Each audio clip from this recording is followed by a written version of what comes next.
Ladies and gentleman, ದೇವೇಗೌಡರು ರಾಜ್ಯಸಭಾ ಸ್ಥಾನ ಇನ್ನೇನು ಕೆಲವೇ ತಿಂಗಳಲ್ಲಿ ಮುಗಿದು ಹೋಗ್ತಾ ಇದೆ. ಹಾಗಾಗಿ ಈಗ ರಾಜ್ಯದಲ್ಲಿ ಯಾರನ್ನ ಆಯ್ಕೆ ಮಾಡಬೇಕು ಅನ್ನುವಂತಹ ಗೊಂದಲ ಜೋರಾಗಿದೆ. ಇದರ ಜೊತೆಗೆ ಮೋದಿಯವರು ಈಗಾಗಲೇ ಕೂಡ ಬೆಂಬಲವನ್ನ ಕೊಟ್ಟಿದ್ರು, ಯಡಿಯೂರಪ್ಪನವರು ಇಲ್ಲಿ ನಿರಾಕರಿಸಿದ್ದಾರೆ. ಇದರ ಜೊತೆಗೆ ಇಲ್ಲಿರುವಂಥ ಸದಸ್ಯರು ಈಗ ದೇವೇಗೌಡರನ್ನ ಒಪ್ಕೊಳ್ತಾ ಇಲ್ಲ. ಹಾಗಾಗಿ ದೇವೇಗೌಡರು ಮಾಡಿರುವಂಥ ತಂತ್ರ ಏನು? ಸೋನಿಯಾ ಗಾಂಧಿ ಅವರ ಹತ್ರ ಮೊರೆ ಹೋಗಿದ್ದು ಯಾವ ವಿಚಾರಕ್ಕೆ ಸಂಬಂಧಪಟ್ಟ ಹಾಗೆ? ಪತ್ರದ ಮೂಲಕ ಯಾವ ಲೆಕ್ಕಾಚಾರದ ತಂತ್ರಗಾರಿಕೆ ದೇವೇಗೌಡರದ್ದು? ಇಳಿ ವಯಸ್ಸಲ್ಲೂ ದೇವೇಗೌಡರು ರಾಜಕಾರಣವನ್ನ ಹೇಗೆ ಮಾಡಬೇಕು ಅಂತ ತೋರಿಸ್ಕೊಡ್ತಾ ಇದ್ದಾರಾ? ಈ ರೀತಿಯ ಪ್ರಶ್ನೆಗಳು ಕಾಡ್ತಾ ಇದೆ. ಹಾಗಾಗಿ ಏನಿದು ಸ್ಟೋರಿ ಅಂತೀರಾ? ಎಸ್ ವೀಕ್ಷಕರೇ, ಇದೇ ಫೋಕಸ್ನ ಎಕ್ಸ್ಕ್ಲೂಸಿವ್ ಸ್ಟೋರಿ, ಪತ್ರ ತಂತ್ರ. ನೆಲ ಜಲ ಭಾಷೆಗಾಗಿ ಪ್ರಾಮಾಣಿಕ ಪತ್ರಿಕೋದ್ಯಮ. ನೀವು ನೋಡ್ತಾ ಇದ್ದೀರಾ ಫೋಕಸ್ ಟಿವಿ. ನಾನು ಶಿವು ರಾನರಾಪುರ.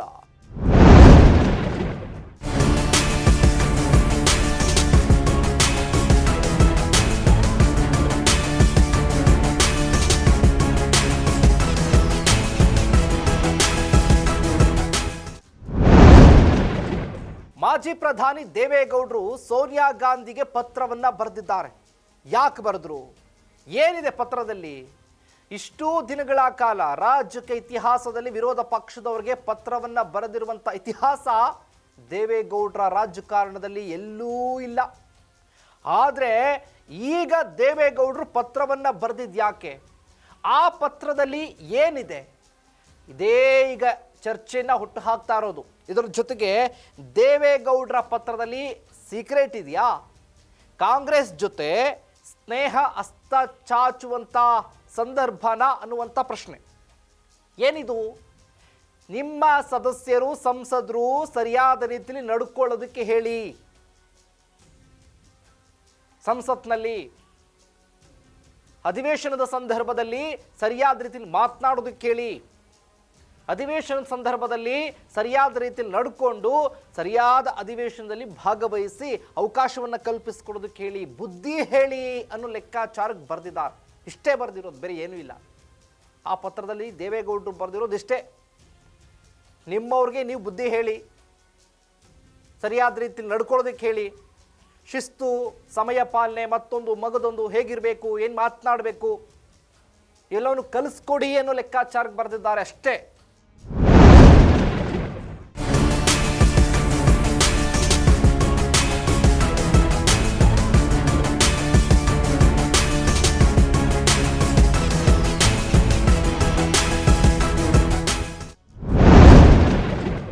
ಹಿಂದೆಂದೂ ದೇವೇಗೌಡರು ಯಾರಿಗೂ ಕೂಡ ವಿರೋಧ ಪಕ್ಷದವ್ರಿಗೆ ಒಂದು ಪತ್ರವನ್ನು ಕೂಡ ಬರೆದಿರಲಿಲ್ಲ. ಅಂಥದ್ರಲ್ಲಿ ಈಗ ಸೋನಿಯಾ ಗಾಂಧಿಗೆ ಬರೆದಿದ್ದು ಯಾಕೆ ಅನ್ನುವಂಥ ಪ್ರಶ್ನೆ.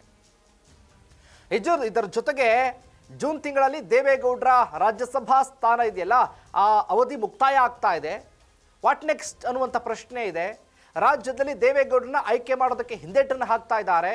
ದೇವೇಗೌಡರೇ ಮುಂದುವರಿತಾರೆ ಅಂತ ಅಂದರೆ ದೇವೇಗೌಡರೇ ಮುಂದುವರಿಯೋದಿಲ್ವೋ ಗೊತ್ತಿಲ್ಲ. ಆದರೆ ದೇವೇಗೌಡರು ನಾನೇ ಮುಂದುವರಿತೀನಿ ಅಂತ ಅಂದರೆ BJP ಒಪ್ಕೊಳ್ತಾರ ರಾಜ್ಯದಲ್ಲಿ ಅನ್ನುವಂಥ ಪ್ರಶ್ನೆ. ಈಗಾಗಲೇ ಎಲ್ಲರೂ ಕೂಡ ಏನು ಮೊನ್ನೆ ನಡೆದಂಥ ಕಾರ್ಯಕಾರಿಣಿ ಸಭೆಯಲ್ಲೂ ಕೂಡ ದೇವೇಗೌಡರನ್ನ ಒಪ್ಕೊಂಡಿಲ್ಲ ಯಾರು ಕೂಡ.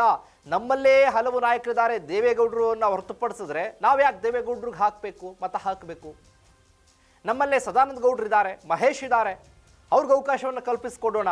ದೇವೇಗೌಡರಿಗೆ ಇಂಥ ಸಂದರ್ಭದಲ್ಲಿ ಬೇಕಾಯ್ದು ಅನ್ನುವಂಥ ಪ್ರಶ್ನೆ ಉಟ್ಕೊಂಡಿದೆ. ಹಾಗಾಗಿ ಯಡಿಯೂರಪ್ಪ ಕೂಡ ಹಿಂದೆಟನ್ನು ಹಾಕಿರೋದೀಗ ಇಲ್ಲಿ. ದೇವೇಗೌಡರು ಈ ಲೆಕ್ಕಾಚಾರವನ್ನು ಇಟ್ಟುಕೊಂಡು ಬೇರೆಯದ್ದೇ ತಂತ್ರವನ್ನು ಮಾಡೋದಕ್ಕೆ ಮುಂದಾದ್ರ ಅನ್ನುವಂಥ ಪ್ರಶ್ನೆ. ದೇವೇಗೌಡರಿಗೆ ಈಗಾಗಲೇ ಕೇಂದ್ರದಲ್ಲಿ ಬೆಂಬಲ ಕೊಟ್ಟಿದ್ರು ಕೂಡ ರಾಜ್ಯದಲ್ಲಿ ಸರಿಯಾದ ರೀತಿಯಲ್ಲಿ ಬೆಂಬಲ ಸಿಗ್ತಾ ಇಲ್ಲ. ನಾವು ಯಾಕೆ JDS ಅವ್ರನ್ನ, ಅದು ದೇವೇಗೌಡರನ್ನ ಕಳಿಸ್ಕೊಡ್ಬೇಕು ಮತ್ತೆ ಅನ್ನುವಂಥ ಪ್ರಶ್ನೆ ಇದೆ. ಇಂಥ ಸಂದರ್ಭದಲ್ಲಿ ದೇವೇಗೌಡರ ಪತ್ರ ಬೇರೆಯದೇ ಲೆಕ್ಕಾಚಾರವನ್ನು ಹುಟ್ಟು ಹಾಕ್ತಾ ಇದೆ.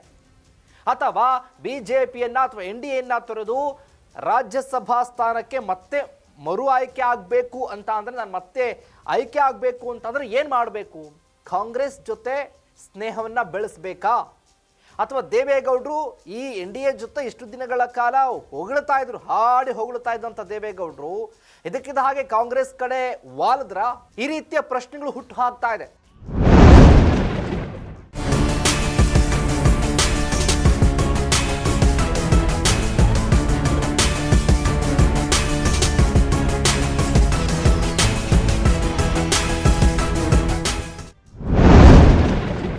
ಈ ಪತ್ರದ ಸೀಕ್ರೆಟ್ ಏನಿರಬಹುದು ಹಾಗಾದ್ರೆ?